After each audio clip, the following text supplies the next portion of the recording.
इतने बड़े घरानों के लोग हैं, उनकी बातों से हम क्या सीख सकते हैं।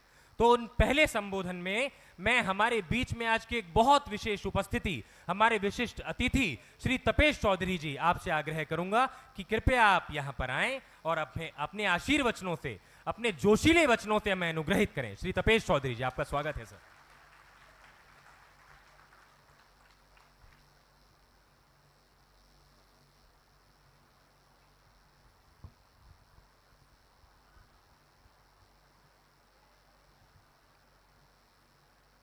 मंच पर पधारे हुए सभी महानुभाव,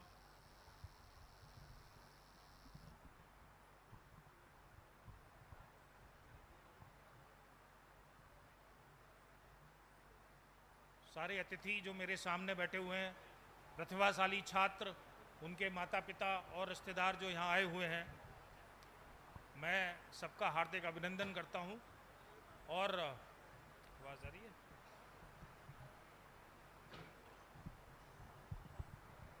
बस ठीक।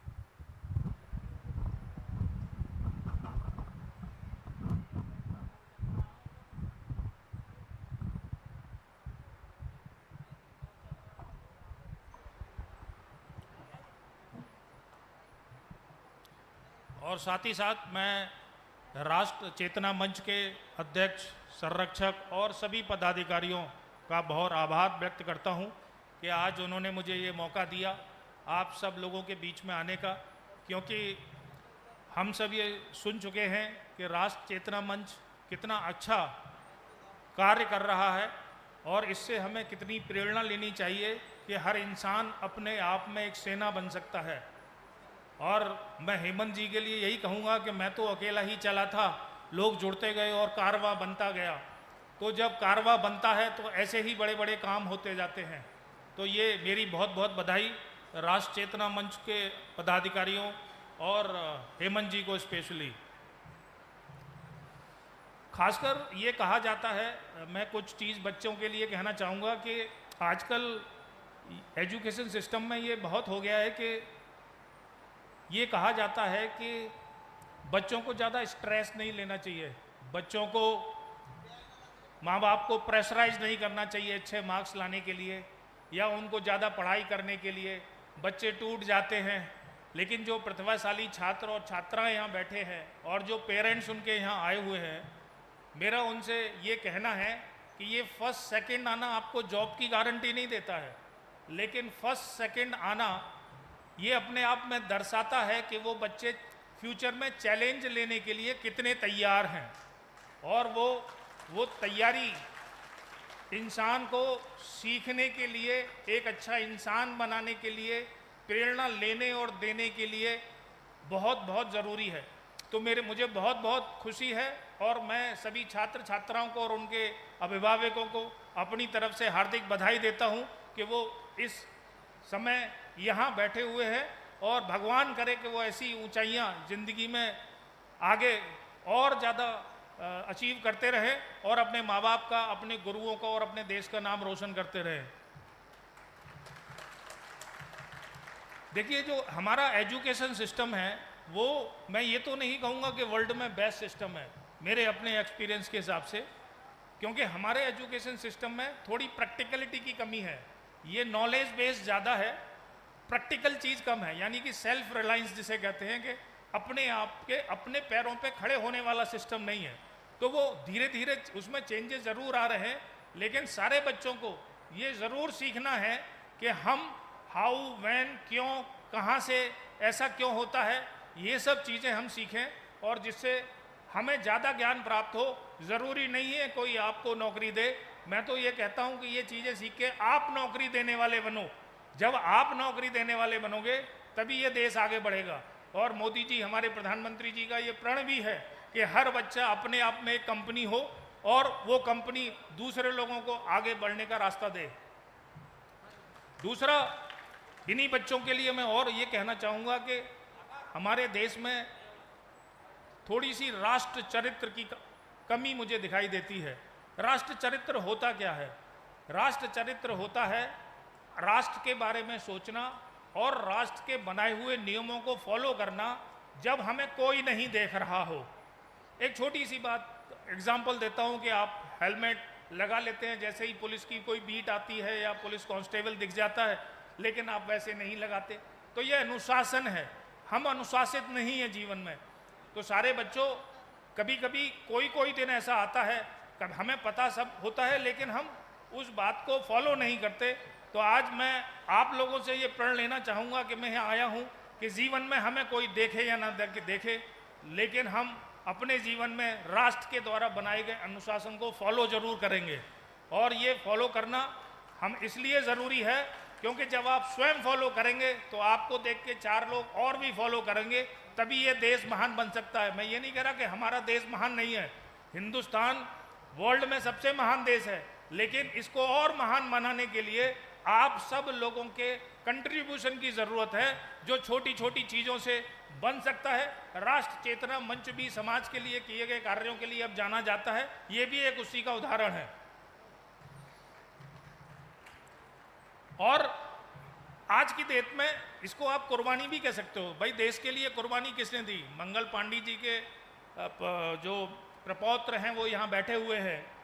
जो ऐसे तो हमारे देश में बहुत वीर राजा क्रांतिकारी हुए, लेकिन जो आज़ादी हमें मिली है उसके पहले क्रांतिकारी का नाम तो हम सब जानते हैं, वो मंगल पांडे था। तो ये कुर्बानी जब देश स्वतंत्र था तब उस तरह की कुर्बानी की डिमांड थी। आज देश स्वतंत्र है और देश को दुनिया का नंबर 1 देश बनाना है, तो ये कुर्बानी आप सब लोगों को देनी है। इन छात्रों को आगे बढ़ के अनुशासन रख के पढ़ाई करके अपना समाज के लिए कार्य करके, ये सब बहुत आवश्यक है। तो इसलिए मैं आप सब लोगों से अनुरोध करता हूं कि जीवन में जरूर एक प्रण लें कि मैं एक छोटा सा काम अपने देश या अपने सोसाइटी के लिए ज़रूर करूंगा, और मैं एक बंदे को और अपने साथ ये तैयार करूंगा कि वो भी मेरे साथ मिलके अपने देश या अपनी सोसाइटी के लिए छोटा सा काम कर सके। भाई हमारा इतिहास ज़्यादा पुराना नहीं है, ऐसे तो हजारों साल पुराना है, लेकिन जो इतिहास मैं उसकी बात कर रहा हूँ जो आपको पढ़ाया जाता है। जो इतिहास पढ़ाया जाता है उसमें आपको क्या पढ़ाया गया क्लास में? जो 10th के बच्चे हैं, 12th के बच्चे हैं, ग्रेजुएशन के बच्चे हैं, कि हमारा देश स्वतंत्र हुआ और स्वतंत्र होने के बाद हमारे कौन कौन से वीरों ने कौन कौन सी लड़ाइयाँ लड़ी, चाहे वो मुगलों से लड़ी चाहे अंग्रेज़ों से लड़ी, कितने क्रांतिकारी हुए। आपको ये नहीं पढ़ाया जाता कि उस समय एजुकेशन सिस्टम क्या था, उस समय प्रशासन कैसे होता था, नगर पालिका कैसे चलती थी। तो मेनली जो हमारा इतिहास है वो शहीदों के ऊपर डिपेंडेंट है या उन वीरों के ऊपर जिन्होंने कुर्बानियाँ दी। तो इसलिए हमने इतना सारा इतिहास वीरों और शहीदों का पढ़ा, तो हमें उससे और प्रेरणा लेने की आवश्यकता है कि हमें आगे अपने देश और समाज के लिए क्या कर सकते हैं आज की डेट में। तो वो कहते हैं ना, एक 4 लाइनें बोलूँगा कि भाषण की झंझा बातों में शेष रही अब सख्त नहीं, देशभक्त कहलाने वालों यह स्वदेश की भक्त नहीं। भाषण की झंझा बातों में शेष रही अब सख्त नहीं, देशभक्त कहलाने वालों यह स्वदेश की भक्त नहीं। सदा बहाया हुआ रक्त ही हेतु बना उल्लासों का, जबी खून से लिखी कलम ने जन्म हुआ इतिहासों का। टंकारों में विजय छिपी है, जय न छिपी जयकारों में, शांति निवास किया करती है क्रांति सिंधु के ज्वारों में, क्रांति सिंधु के ज्वारों में। भारत माता की, भारत माता की। थोड़ा सा क्योंकि मैं डिफेंस बैकग्राउंड से हूं और मैं, जैसे मेरे इंट्रोडक्शन में बताया गया कि मैंने बहुत सारे ऑपरेशंस में पार्टिसिपेट किया और लीड भी किया कुछ ऑपरेशंस को। तो हमें ये जानना बहुत ज़रूरी है कि हाउ इज़ इंडिया डूइंग। आज भारत कैसा देश है, भारत क्या कर रहा है, भारत कहाँ है। मैं आपको बताता हूँ, भारत इस समय वर्ल्ड में सुपर पावर बन चुका है। आप मेरी बात मानिए, जब हम कब तक अपने आप को विकासशील देश कहते रहेंगे? हम विकासशील नहीं रहे, हम विकसित देश हैं और अब हम एक सुपर पावर है। भाई वो पड़ोसी भी अपने आप को बोलता रहेगा यार मैं तो गरीब आदमी हूँ, कमजोर आदमी हूँ, तो आपको तो ताकतवर कोई मानेगा नहीं ना। तो आदत डाल लीजिए पहले अपने आप को, अपने देश पे घमंड करने की आदत डाल लीजिए कि हम एक सुपर पावर हैं। और ये ऑपरेशन सिंदूर के 10 मई के दिन ये हमारे देश ने दिखा दिया कि हम कितनी बड़ी सुपर पावर हैं। वर्ल्ड में किसी भी न्यूक्लियर पावर्ड नेशन ने दूसरे न्यूक्लियर पावर देश के ऊपर कभी अटैक नहीं किया, ऐसा कोई एग्जाम्पल नहीं है। हमने सिर्फ 28 घंटे के ऑपरेशन में एक न्यूक्लियर देश को उसकी न्यूक्लियर कैपेसिटी से डिसेबल कर दिया था, यानी कि वो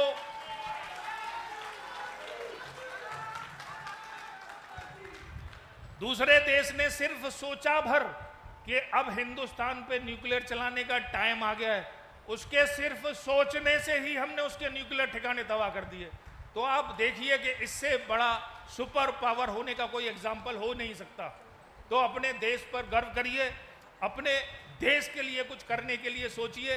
ये राष्ट्र चेतना मंच के गीत में भी है, जो हम हमेशा ये पूछते हैं कि देश ने हमारे लिए क्या किया। अपने आप से पूछना सीखिए कि हमने देश के लिए क्या किया, और जिस दिन आप ये अपने आप से सवाल करेंगे तो आपको जवाब मिलेगा और आपको प्रेरणा भी मिलेगी कि मुझे क्या करना चाहिए देश के लिए। दूसरा, ये जो कंट्री है, जो मैंने बोला कि ऑपरेशन सिंदूर के बाद हम भारत को सुपर पावर कह सकते हैं, ये एक दिन में नहीं होता है। ये हमारे देश का कैरेक्टर धीरे धीरे चेंज हुआ।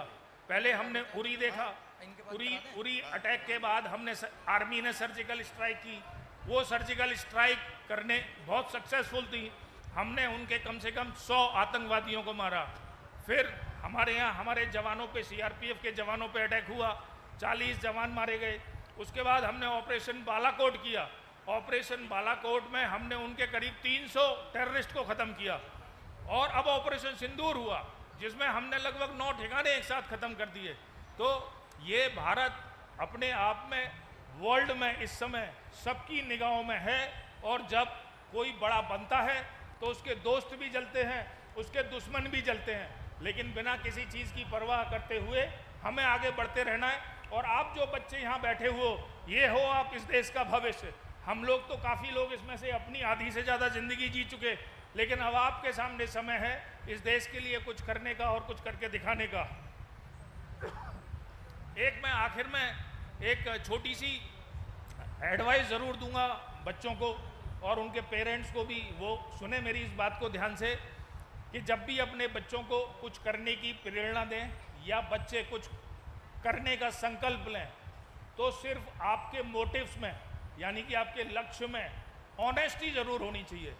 ये कहा जाता है कि अगर आपके लक्ष्य में ईमानदारी होगी तो आप उस लक्ष्य को अचीव करोगे हर हालत में।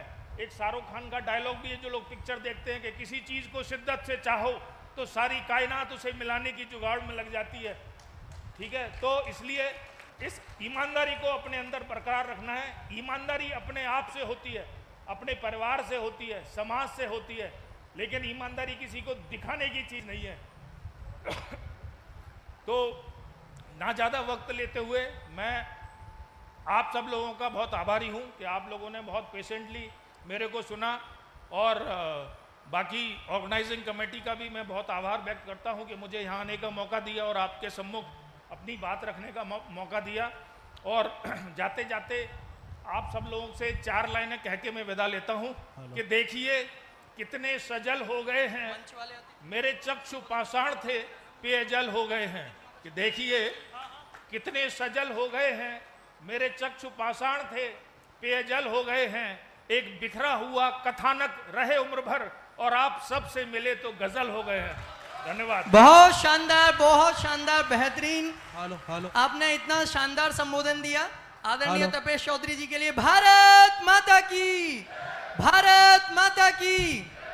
आदरणीय तपेश चौधरी जी, जिन्होंने बालाकोट सर्जिकल स्ट्राइक और अन्य कई सारे ऑपरेशन के बारे में यहाँ हमें बताया, जिसका नेतृत्व उन्होंने किया था। हम लोगों ने तो केवल अखबारों में देखा, टीवी में देखा, लेकिन उन्होंने उसको लीड किया था। और आज वो सौभाग्य से हमारे बीच में मौजूद हैं। और बुलंदशहर वासियों के लिए और विशेष रूप से हमारे संघ के स्वयंसेवकों के लिए 2 बड़ी बात और गर्व करने की बता देता हूँ। आप संघ के स्वयंसेवक हैं। सरस्वती शिशु मंदिर में आपने विद्या भारती से संचालित विद्यालय सरस्वती शिशु मंदिर में आपने शिक्षा ग्रहण की, कासगंज में। और मूल रूप से हमारे बुलंदशहर जिले के ही बेटे हैं। हमारे बुलंदशहर जिले का बेटा पूरी दुनिया में हमारे हिंदुस्तान की ताकत का डंका बजा करके आया है। और आज पहली बार उन्हें बुलंदशहर में इस तरह के कार्यक्रम में आपने राष्ट्र चेतना मिशन के इस मंच पे यहाँ सुना, मैं इनको उपस्थिति को प्रणाम करता हूँ। और खुर्जा वालों के लिए विशेष रूप से बता देता हूँ कि खुर्जा के मूल निवासी हैं आपके माताजी और पिताजी, आज भी खुर्जा में रहते हैं। खुर्जा में न्यू शिवपुरी में आपके पिताजी माताजी वहाँ रहते हैं और उसी संस्कार से आज ये यहाँ पर पूरे देश को दिशा दे रहे हैं। और इनका छोटा भाई कमांडर भवेश चौधरी सीआरपीएफ में कमांडर हैं। जम्मू कश्मीर में जब पत्थरबाजों का बहुत बड़ा बोलबाला था और हमारी भारत की सरकार और गृह मंत्री प्रधानमंत्री जी ने पत्थरबाजों को नेस्तनाबूद करने के लिए सीआरपीएफ को जिम्मा सौंपा था, तो आपने एक दृश्य बहुत देखा होगा कि एक जीप पर कुछ पत्थरबाज को बांध करके एक कैप्टन गोगोई और सीआरपीएफ के कमांडर ने उनको पूरे जम्मू कश्मीर में घुमाया था, जिससे वो सारी हरकतें उनकी बंद हो गई थी। तो सीआरपीएफ के उन ऑपरेशन में जिसने पत्थरबाजों को ध्वस्त किया, उसका कमांडर आपके छोटे भाई भवेश चौधरी जी हैं। और अभी 1 महीना पहले ही छत्तीसगढ़ के रायपुर में 45 नक्सलियों को मार गिराया गया, जिसमें एक नक्सली कमांडर तो 2.5 से 3 करोड़ रुपए का इनामी था। उस नक्सली को मारने में भी उस ऑपरेशन के कमांडर भी भवेश चौधरी जी इनके छोटे भाई हैं। तो दोनों भाई हमारे बुलंदशहर की वीरता की जो गाथा है उसको पूरे देश और दुनिया को दिखा रहे हैं। आपके पूरे परिवार को बारंबार नमन है, वंदन है। धन्यवाद। तालियां आपकी कम है इस परिचय और इस बातों के बाद। एक छोटी सी सूचना है जो पिछले बहुत देर से आ रही है। बाहर एक गाड़ी है UP16CC8953 ऑल्टो गाड़ी है, बाहर खड़ी हुई है। नंबर है UP16CC8953। आप में से जिस भी किसी साथी की है वो कृपया बाहर शीघ्रता से जाइए और उसको देखिए कि वो कुछ अव्यवस्था क्रिएट कर रही है, प्लीज। आज हमारे तपेश जी का जन्मदिन भी है। मैं उनकी जन्मदिन की बहुत बहुत बधाई देता हूँ, बहुत बहुत बधाई देता हूँ। और हमारे हेमंत जी से कहूँगा एक बुका देकर उनको। अब मैं हमारे मंच के सभी अतिथि तपेश जी को, चूंकि आज इनका जन्मदिन भी है और जितना बड़ा इनका कद है उतना बड़ा इनका नाम भी है, ऐसे व्यक्ति हमारे बीच में हैं। आपको जन्मदिन की बहुत बहुत शुभकामनाएं सर। आपकी तालियां बतानी चाहिए कि आपके जिले के एक बड़े व्यक्ति का जन्मदिन है जो हमारे बीच में आज उपस्थित है। आपको जन्मदिन की हार्दिक शुभकामनाएं हमारी पूरी संस्था और इस पूरे प्रांगण की तरफ से सर। आपके लिए कुछ पंक्तियां, जब आप बोल रहे हैं तो सामने इन एलईडीओ पर कुछ चित्र चल रहे थे। मैं व्यक्तिगत रूप से वहां देख रहा हूं तो मेरे रोंगटे खड़े हो रहे थे। आपके लिए कुछ लाइन विशेष रूप से यहां मेरे पास है कि सीमा पर जो डटा रहे वो हिंदुस्तानी वीर है। सीमा पर जो डटा रहे वो हिंदुस्तानी वीर है। धरती मां की रक्षा में जीवन जिसका तीर है। गोली खाए सीने पर फिर भी होठों पर मुस्कान। ऐसी है हमारी भारतीय सेना, ऐसा मेरे देश का अभिमान। भारत माता की जय, भारत माता की जय, वंदे मातरम, वंदे मातरम।